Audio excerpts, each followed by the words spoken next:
Hello everyone, welcome back to my channel. My name is Katie, I am the Introverted Reader, and I know that I said today that I was gonna do my TBR for June, but I've decided to just do my wrap up today because these books have just been sitting on my desk for like a couple days now, staring at me, and I'm just like, you know what? I just want to wrap these up and get these books away so that I can, so that we can start fresh. And I can't be bothered waiting to the weekend to do the wrap up. So the wrap up is happening today.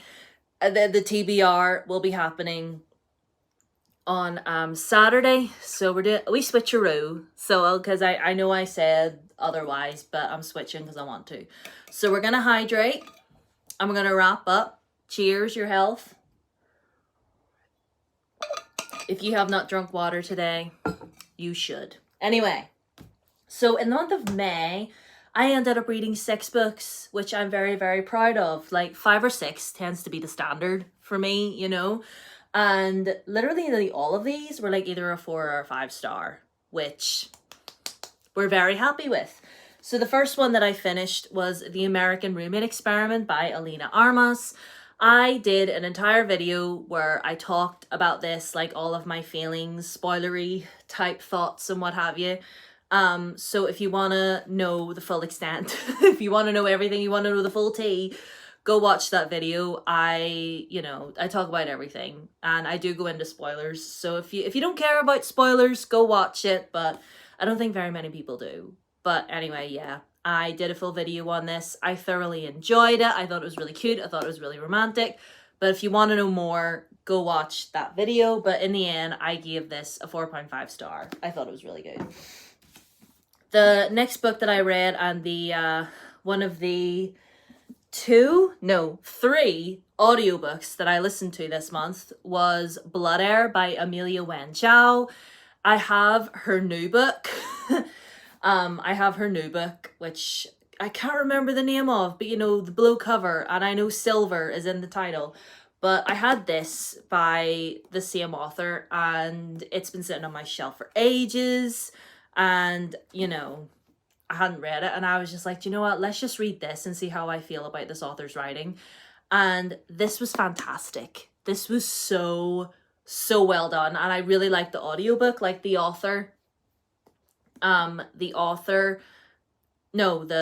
narrator, sorry, that read it out was the same narrator that did the audiobooks for the Poppy War. I can't remember her name, but I do remember really, even though I didn't complete the Poppy War trilogy, I did really enjoy that audiobook. But anyway, this is about our main character, Anastasia. And she is the crown princess, but she has a terrifying secret. She has a blood affinity. Now, in this world, there are people that do exist that have certain affinities, whether it's for like a physical element or like of the mind or something like that. But her affinity is seen to be like of the devil. Like people call her a demon because of it. And when it started to manifest as a child, like her father even tried to like cure her, and it was a whole thing. So I guess trigger warnings for that, because she basically goes through basically torture sessions. But then she gets framed for murdering her father, but she knows she didn't do it. She remembers seeing a person over her father poisoning him, and she knows who it is, but nobody wants to believe her because of her affinity and everything, they think, oh, you're a demon, you killed your father, and she ends up running away. So she's been on the run ever since, trying to like stay out of everybody's way, but also looking for the man who really murdered her dad. And she ends up having to hire this thief, this like con man called Ramzan, and he's basically like the best of the best. Basically, she meets him in prison and they basically kind of like cut a deal. She's like, you help me find the man who really murdered my dad, and I'll help you out and whatever. So they both have their own reasons, for doing what they're doing. and the tension between them, the banter, like, you know, there is gonna be a romance between them, but there, like, nothing really happens between them in this. It's just a lot of tension and, like, obviously the banter, like I said, but I loved it. I love this book so much. I really loved the world and, you know, like, runaway princess, enemies to lovers, you know, fantasy world, elemental type magic, like, and, you know, rebellion against, you know, overpowering, you know, like like rebel against the capital sort of thing. And, like, I loved it. It was so good. And I've got the audiobook for book 2, so, like, 5 stars. This was amazing. I've talked about this long enough, but it was so good. Now, this is now, after reading those 2, I was super excited, you know, like, about my next read. I was just like, oh, you know, we got such good, you know, we've read these 2 great books, you know, it's gonna go really well. And then I picked this up, Better Together by Christine Riccio. And this book was supposed to be the Introverted Reader Book Club pick for the month of May. I ended up DNFing this. I still have my bookmark in it. I got over 250 pages in. I didn't have that much left. I had this much left, right? I really, really tried, you know, but this, now I read Again But Better by Christine a while ago, and I ended up really, really loving that book because I thought it was really sweet and charming. I thought it was a really, like, warm and uplifting story. You know, girl goes to travel abroad and she tries to push herself out of her comfort zone and, you know, do new things and experience things. And I thought that was really, really good. This lacked, oh. So this is about these 2 sisters, Jamie and Siri. And their parents divorced when they were really young, when they were young kids. And the dad took Jamie away to Hollywood, and Siri stayed in the East Coast in Manhattan, I believe, with the mom. And Jamie is like an aspiring comedian. You know, she wants to work in Hollywood, but she's hit a little bit of a rut and she doesn't know how to get back up again. Whereas Siri used to be a ballerina, but she really injured herself. She went to a concert and partied too hard, injured her back really bad, and, you know, the doctor's basically like, you need to pick another sport. Like, if you try and go back to ballet, you'll only do yourself more damage. And, like, you know, and and see, the thing is, neither one of these 2 people are very likable. Now, I understand. Now, before you at me, I understand that in certain stories, and in this instance, what these 2 girls have been going through, I mean, Siri more than Jamie, I can understand. But, like, you know, you go through trauma, you go through whatever, that can really make you bitter. That can really, you know, make you an angry, pitiful, and resentful human being. Because trauma, it's terrible. But they never seemed to evolve. There was no character development with either one of them. And the whole thing with this was that Christine described it as Freaky Friday meets The Parent Trap. Now, which I definitely got, kind of.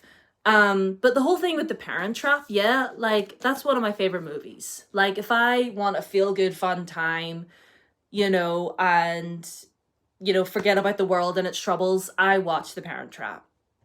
Now, the whole thing with The Parent Trap was that those 2 twins find each other and they were all like, we're sisters, we need to stay together, you know, finally found you at last and all this. And, like, they're best friends, right? Annie and Hallie are, like, best friends, and they're all like, we need to get our parents back together because you're my sister. I don't want to be apart from you. You know, and we need to find out what happened with our parents and get them back together so we can be a family. Not the case with these 2.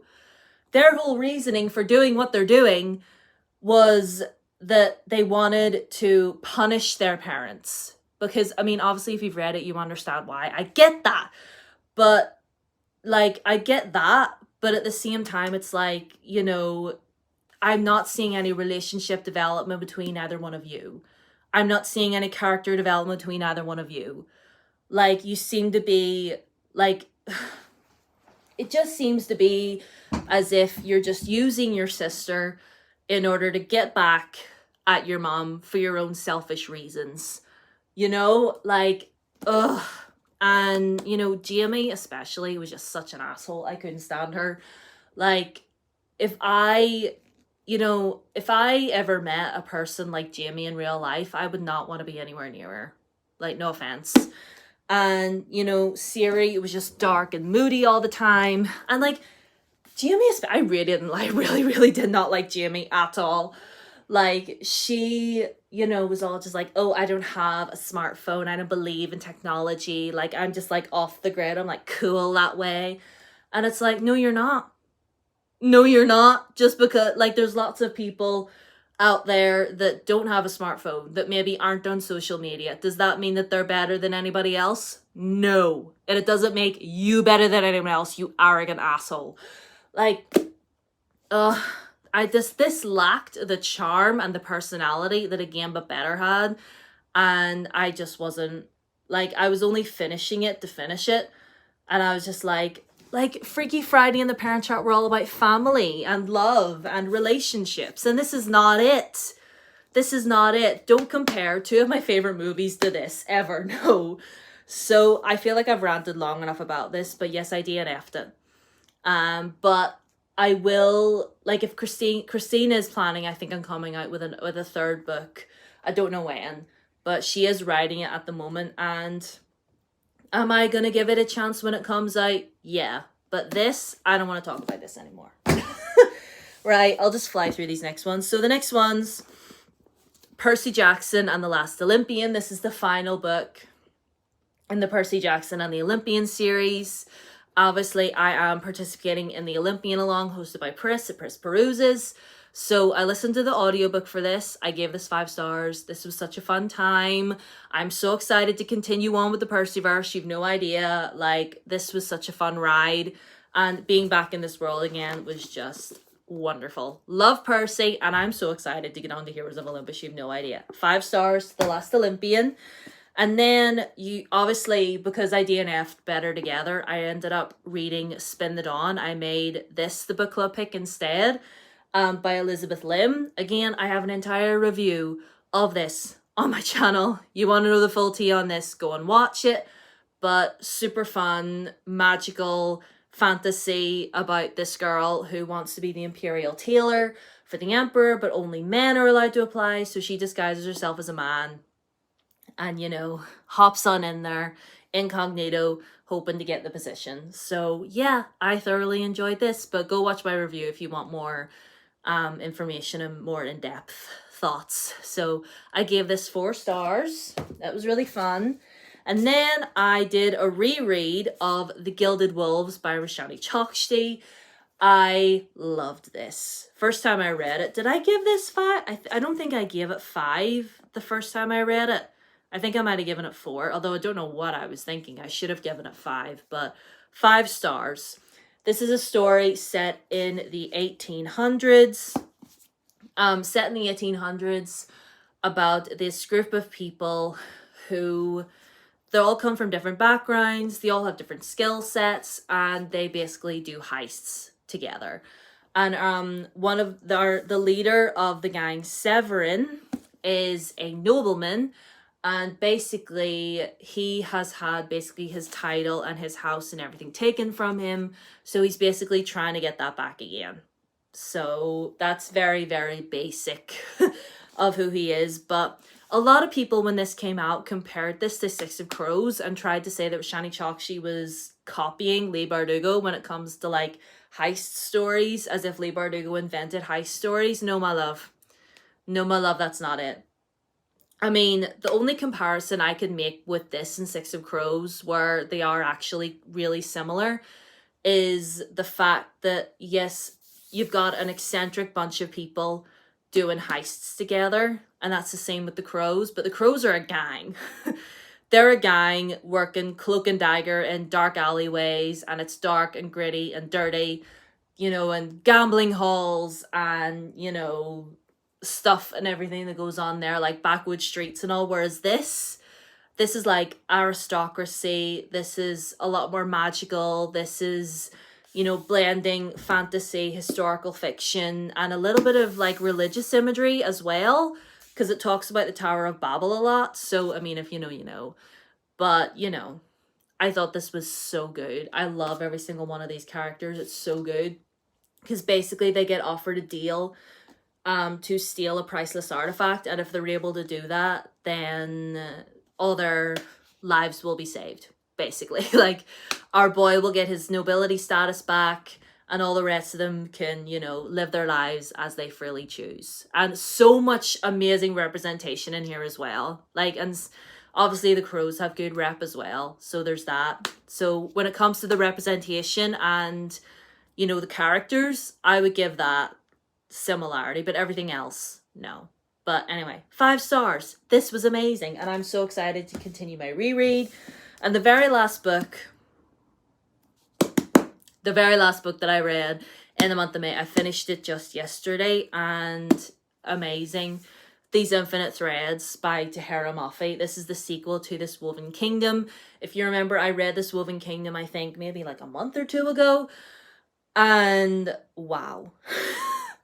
Like, This Woven Kingdom was good. I gave it 4 stars. I thought it was like, you know, good, solid, fun time, fantasy, bit slow in the beginning, you know, with like the world building and everything.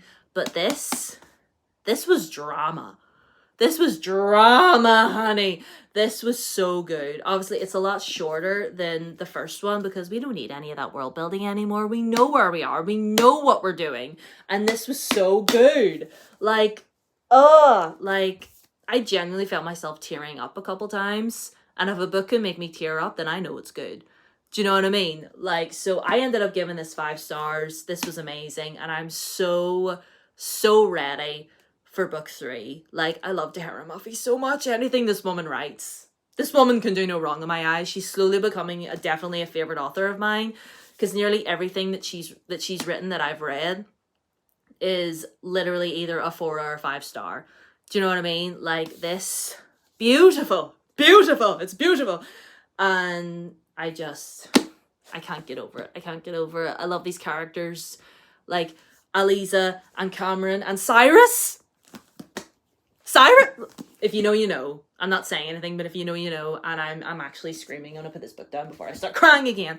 But anyway, those are all the books that I read and completed in the month of May, and I can finally put all these away. I could not have been bothered waiting until the weekend to wrap up, but I'm glad I did it today. So I hope you're all enjoying the sun. This is the 1 week of good UK weather that I think we're going to get. So I hope you're all doing well. I hope you're all taking care of yourselves. All of my socials are down below. My Twitter, my Instagram, and my TikTok, all down there. And subscribe if you haven't already, or if you're new here, please consider subscribing. I would really appreciate it. I really want to get to 300 subscribers, so if you know some people, help a gal out and help me get to 300 subscribers. Anyway, I love you all so much. Thanks for watching, and bye-bye.